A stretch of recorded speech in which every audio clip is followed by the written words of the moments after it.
पक्षरु आपनकु स्वागत। जिला प्रशासन द्वारा बुधवार सकाळे नारी शक्ति बंधन सचेतनता शोभायात्रा अनुष्ठित होई जाइछि। एही परिप्रेक्षी रे स्थानीय गांधी स्मृति भवन रु एक शोभायात्रा बाहरी शहर परिक्रमा करिबा परे आयुष्मान कल्याण मंडप रे पहुंचीथिला। सेठारे साधारण सभा आयोजन करा जाइथिला।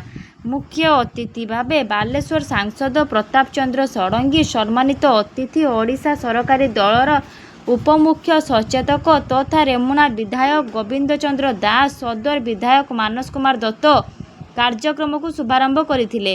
अन्यमानक मध्यरे अतिरिक्त कार्यनिर्वाही अधिकारी डॉक्टर मधुस्मिता सामंतराय, बालेश्वर पौरपालिका अध्यक्षा सविता साहू, नारी नेत्री ममता महापात्र, जिला समाज मंगल अधिकारिणी ज्योत्स्ना महांती, अध्यक्षा झांसी जेना प्रमुख मंचासीन थिले।